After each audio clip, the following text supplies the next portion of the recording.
बिस्मिल्लाहिर्रहमानिर्रहीम, अस्सलाम वालेकुम। उम्मीद करते हैं कि आप लोग खैरियत से होंगे। ज़ोहिर मुस्तकीम रियल एस्टेट एडवाइज़र से। सो व्यूअर्स, आज के एपिसोड में जो है हम आपको बताएंगे कि यार इन्वेस्टमेंट करना एक घर में और एक प्लॉट में क्या बेहतर रहेगा आपके लिए, कितनी इन्वेस्टमेंट दोनों में चाहिए होती है, ज़्यादा प्रॉफिट्स किस में आते हैं, लॉन्ग टर्म अगर देख रहे हैं तो क्या चीज़ें बेहतर रहती हैं। और तो ये सारी चीज़ें हम आपको आज की वीडियो में एक्सप्लेन करेंगे, तो वीडियो को एंड तक देखना ना भूलिएगा और चैनल को ज़रूर सब्सक्राइब कर लें ताकि इस तरह की और अवेयरनेस और या इन्वेस्टमेंट अपॉर्चुनिटीज़ आपको पता चलती रहे।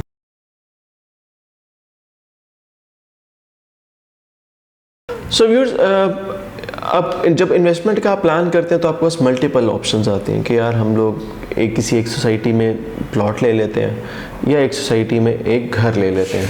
इसमें से ये देखना या कि यार इसमें से क्या प्रॉफिटेबल है, इसके मल्टीपल एस्पेक्ट्स आते हैं। यानी फॉर एग्जांपल अगर आप एक प्लॉट की बात करते हैं, प्लॉट डेफिनेटली आपको सस्ता पड़ता है, ये हाफ द प्राइस पड़ता है अगर आप सेम साइज़ की प्लॉट की बात करते हैं। फॉर एग्जांपल आप एक 5 मरले के घर की प्राइस में एटलीस्ट 2-5 मरले के सेम सोसाइटी में घर प्लॉट ले सकते हैं। सो इसमें ये चीज़ भी देखनी है कि यार आपको रेंटल वैल्यू बीच में ऐड करनी है या नहीं करनी। अब वो लोग जो ओवरसीज़ हैं, ज़्यादा ख्वारी में नहीं पड़ना चाहते, वो यूजली ये करते हैं कि यार हम जो है प्लॉट्स ले लेते हैं, मल्टीपल प्लॉट्स ले लेते हैं रादर देन घर। या फॉर एग्ज़ाम्पल हम यहाँ पे भी सस्ते मिल रहे हैं तो प्लॉट्स ले लेते हैं और इसको आगे जब अप्रिशिएट होंगे तो उसको सेल करके एक बड़ा प्लॉट ले लेंगे। फॉर एग्ज़ाम्पल 10-10 मरले के प्लॉट ले लिए, इजी टू सेल था, फ़ौरन परचेज़ कर लिया और जब अप्रिशिएट होगा तो हम उसको सेल कर देंगे। तो ये इसमें पॉसिबल है प्लॉट्स वाले सीन में। लेकिन आप जब घर की बात करते हैं तो घर की यूजली परचेजिंग्स जो है वो टाइम लेती हैं, क्योंकि आपने बहुत सारे एस्पेक्ट्स चेक करने होते हैं जो कि आपके प्लॉट में नहीं करने होते। प्लॉट में आपने उसकी लोकेशन देखनी है, सिर्फ कि यार प्लॉट कैसा है, कॉर्नर है नहीं है, सेकंड टू कॉर्नर है, लोकेशन कैसी है इसकी, नाले के पास तो नहीं है। ये बड़ी मोटी मोटी चीज़ें हैं जो कि आप मैप में देख सकते हैं या एक विज़िट में आप जो है क्लैरिटी ले सकते हैं, उसमें इतना प्रॉब्लम नहीं होता। लेकिन जब घर की बात आती है तो घर आपको बहुत मल्टीपल एस्पेक्ट से देखना पड़ता है। कि पहली चीज़ ये, जब आप घर बन जाते हो एक आपको उसमें मेजॉरिटी ऑफ द टाइम्स जो है डेवलपर इतने बेहतरीन तरीके से फैब्रिकेट करते हैं चीज़ों को कि आपको कंस्ट्रक्शन क्वालिटी नहीं पता चलती। तो ये चीज़ भी देखना कि यार कंस्ट्रक्शन क्वालिटी क्या है, ये एक चैलेंज होता है। फिर उसके अंदर ये देखना कि यार इसका नक्शा अंदर से कितना अच्छा बना हुआ है, कितने अच्छी जो है क्वालिटी की टाइल्स लगी हुई हैं, पेंट हुआ हुआ है, लाइट्स लगी हुई हैं, यानी डेकोर कितना अच्छा हुआ है। तो घर लेने में बहुत सारे एडिशनल फैक्टर्स जो है वो इंक्लूडेड है। कार पोर्च कितना बड़ा है, क्या इसमें 2 गाड़ियाँ आ सकेंगी, 3 गाड़ियाँ आ सकेंगी या नहीं आ सकेंगी, वाटर टैंक्स का साइज़ क्या है, ये एक बहुत इंपॉर्टेंट एस्पेक्ट हो जाता है। निचले फ्लोर पे आपके रूम्स कितने हैं, रूम्स का साइज़ क्या है, रूम्स की डायरेक्शन क्या है, आपका जो घर है वो किस फेसिंग में आता है, वेंटिलेटेड है नहीं वेंटिलेटेड, डर्टी किचन है उसमें नहीं है। तो बहुत सारे आपके फैक्टर्स खुल जाते हैं जब आपके पास घर लेने की बात आती है। इसका मतलब ये कि प्लॉट लेना वह आसान हो जाता है, लेकिन घर लेना थोड़ा सा मुश्किल हो जाता है, क्योंकि बहुत सारे एस्पेक्ट्स जो हैं वो उसमें ऐड हो जाते हैं। सेकेंडली अगर आप चीज़ देखें, अगर कॉस्ट वाइज देखें, कॉस्ट वाइज आपको प्लॉट सस्ता पड़ता है और ये आपको घर महंगा पड़ता है, डेफिनेट सी बात है। जितने सेम सोसाइटी में अगर आप देखेंगे, जितने प्लॉट साइज़ में आपको 10 मरले का घर मिल रहा है, उतने ही कॉस्ट में आपको तकरीबन 2-10 मरले के प्लॉट मिल जाएंगे। प्लॉट ख़रीदना और बेचना आसान होता है, घर ख़रीदना और बेचना दोनों मुश्किल होता है, क्योंकि जब आपसे भी कोई चीज़ परचेज़ करेगा तो वो इसी तरीके से वेरीफाई करेगा। बहुत सारी चीज़ें प्लॉट में यूजली चीज़ें वेरीफाई नहीं होती। इसका मतलब है कि प्लॉट रिलेटिवली टू घर इजी टू परचेज़ और इजी टू सेल है। इसका मतलब है कि एक हार्ड कैश आपके हाथ में, आप उसको जब बेचना चाहें बेच सकते हैं। यूजली प्लॉट में अगर फ्लॉ ना हो और आप एक मार्केट डिमांड के अकॉर्डिंगली आपकी डिमांड्स हों तो एक प्लॉट को बिकने में शायद 2 हफ्ते से 1 महीना लगता है।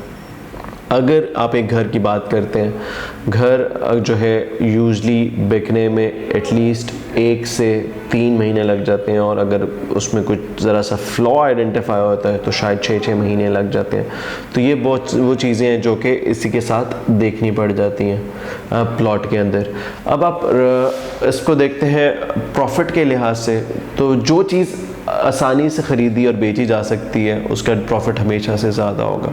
सो जो प्लॉट है उसका रिलेटिवली जो आपका प्रॉफिट है वो रिलेटिवली घर से ज़्यादा होता है, क्योंकि उसमें 2-3 एस्पेक्ट्स ऐड हो जाते हैं। एक तो ये कि यार हार्ड कैश है, मेहरान गाड़ी की तरह, जिसना पाकिस्तान में था यार, जब चाहो बेच दो, तो प्लॉट इजी टू सेल होता है। जब आप घर ले लेते हैं तो उसमें 2-3 जो है आपके पास प्रॉब्लम्स ऐड हो जाती हैं। प्रॉब्लम्स इस तरह की ऐड होती हैं कि आपके पास जो बंदा प्लॉट लेता है वो अपनी ही मर्ज़ी से उसका नक्शा या घर कंस्ट्रक्ट कर सकता है। ये लेवरेज ख़त्म हो जाता है जब वो घर की तरफ देखता है। तो घर में उसके पास ये एडवांटेज नहीं होता, तो उसको कॉम्प्रोमाइज़ करना पड़ता है कि यार वो चाहता था मेरा सर्वर्ड क्वार्टर होना चाहिए मेरे ग्राउंड फ्लोर पे, लेकिन वो तो सेकंड फ्लोर पे, फर्स्ट फ्लोर पे, सेकंड फ्लोर पे बना हुआ है। तो ये लिमिटेशंस है, इस तरह की बहुत सारी चीज़ें वो देखता है और उसके हिसाब से इसकी प्राइस लगाता है। इन चीज़ों की वजह से भी आपके प्लॉट के प्राइसेस जो हैं वो ज़्यादा रहती हैं, घर की थोड़ी कम होती हैं, क्योंकि हर बंदा जो डिज़ाइन बनाता है इंटरनली वो अपने लिहाज से बनाता है, तो उसकी वजह से जो है आपको बहुत अच्छी प्राइस नहीं मिलती। सेकेंड चीज़ ये कि प्लॉट आप 1 साल रखें, 10 साल रखें, उसकी डेप्रिसिएशन नहीं होती, क्योंकि वो तो प्लॉट है, जब भी घर बनाएंगे तो ज़ीरो से बनेगा उस पर, लेकिन जो घर है उसकी जो है डेप्रिसिएशन आपके उसके साथ होती है। क्यों अगर एक घर न्यूली कंस्ट्रक्टेड है तो उसकी जाहिर सी बात है सबसे ज़्यादा प्राइस उसकी होगी, लेकिन एक घर है जिसको बने हुए 4-6 साल हो चुके हैं तो उसकी प्राइसेस हर साल कम होती जाएगी। फिर आपके जो मेंटेनेंस कॉस्ट ऐड हो जाती है उसमें, कि यार इसमें जो है हमने जो है इसके पेंट्स को देखना है, इसमें जो है यहाँ से नलके टूट गए, खिड़कियाँ गिर रही हैं, ये हो रहा है वो हो रहा है, तो ये सारी चीज़ें देखनी, मेंटेनेंस वर्क आ जाता है, वुडन वर्क आ जाता है। तो ये मेंटेनेंस वर्क जो है आपको घर के साथ घर में देखना पड़ता है, आपको प्लॉट में नहीं देखना पड़ता।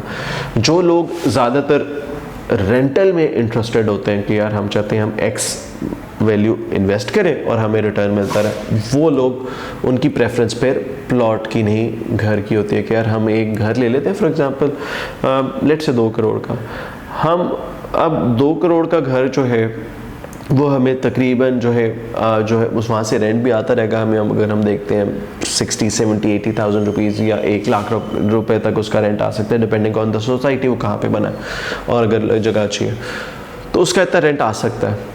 अब जो लोग रेंटल पे बिलीव करते हैं, रेंटल जिनकी रिक्वायरमेंट है, फिर वो इस तरह की चीज़ ले लेते हैं कि यार हम एक काम करते हैं, हम ये वाला घर ले लेते हैं, ये इसके क्योंकि हमें रेंटल मनी मिल रही है तो हमारा जो साइकिल्स में जो हमारे हमें फाइनेंशियल साइकिल्स है उसमें हेल्प मिलती रहेगी, और हम इसे जब बेचना चाहेंगे तो थोड़े से पैसे कम हो जाएंगे और इसे हम बेच देंगे।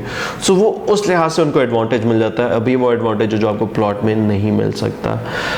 घर में आपके पास एडवांटेज आप ये आ जाता है कि आप जो है वर्स्ट केस में खुद शिफ्ट भी हो सकते हैं कि यार भाई हालात बहुत ख़राब हो रहे तो एक काम करते हैं हम खुद इसमें शिफ्ट हो जाते हैं। लेकिन प्लॉट में तो ऐसा सीन नहीं होता, वहाँ पे टेंट लगा के तो रहने से रहे आप, तो उसमें आप इस तरह की चीज़ नहीं कर सकते। और आप अगर कंस्ट्रक्शन की तरफ जाएंगे तो कंस्ट्रक्शन की प्राइसेस जितनी इंक्रीज़ हो रही हैं तो वो शायद आप अफोर्ड भी ना कर सकें।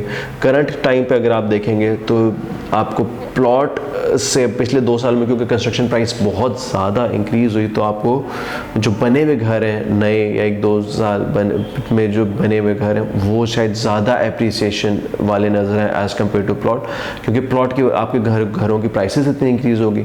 फॉर एग्जांपल एक प्लॉट जो कि लेट से 1 करोड़ रुपए का था आज से 2 साल पहले, उस पर कंस्ट्रक्शन कॉस्ट है लेट से 1 करोड़, और तो आपको तकरीबन जो है उसके घर की कॉस्ट जो है वो पड़ के 2 करोड़ रुपए।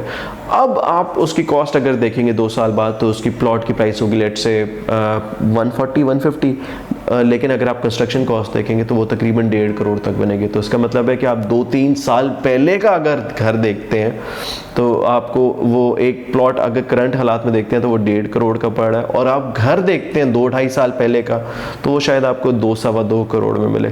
इस कंपैरिजन के लिहाज से भी शायद आपको प्रेफरेंस जो है वो घर की तरफ देखनी चाहिए, क्योंकि कंस्ट्रक्शन कॉस्ट अगर आप दोबारा कंस्ट्रक्ट करते हैं तो आपको नया घर जो है वो तकरीबन 3-3.5 करोड़ का पड़ेगा, पुराना 2-4 साल पहले का जो घर है वो आपको 2-2.5 करोड़ का भी मिल सकता है। तो ये आपके पास ट्रेड ऑफ्स आ जाते हैं जो आपको देखने पड़ते हैं इस तरह की इन्वेस्टमेंट करते हुए।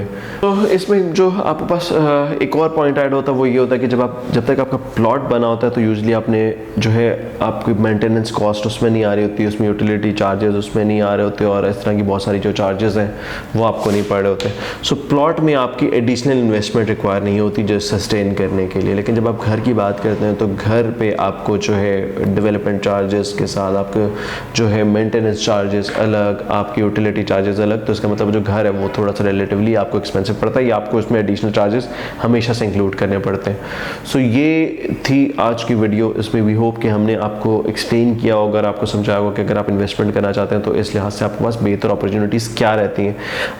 अगर आप जो है कोई इस तरह की चीज़ लेना चाह रहे हैं कि जैसी प्राइस इंक्रीज हो आप बेच दें या आपको जब भी पैसे चाहिए आप फ़ौरन बेच दो, तो शायद आपको एक प्लॉट की तरफ जाना चाहिए या मल्टीपल प्लॉट्स की तरफ जाना चाहिए, या आप चाह रहे हैं कि यार हम लॉन्ग टर्म रखना चाहते हैं, हमें कोई मसला नहीं, हम रेंटल जनरेट करना चाहते हैं, उस केस में आपको घर भी सूट करेगा। So maintenance, considering the maintenance charges and everything. So ये एक ट्रेड ऑफ है जो सूट करता है, उस लिहाज से आपको चूज़ कर लेना चाहिए। अगर आपके इस टॉपिक पे और कोई क्यूरी है या आपके कोई सजेशन है इस पे, तो आप नीचे दिए गए हुए नंबर पे हमें कांटेक्ट कर सकते हैं, वीडियो के नीचे भी फीडबैक दे सकते हैं। चैनल को ज़रूर सब्सक्राइब कर लीजिएगा ताकि आने वाले टाइम में इस तरह की मज़ीद और आपको जो है अवेयरनेस एपिसोड्स मिल सकें। अपना बहुत ख्याल रखिएगा। ज़ुहैर मुस्तकीम, रियल एस्टेट एडवाइज़र से। अल्लाह हाफ़िज़।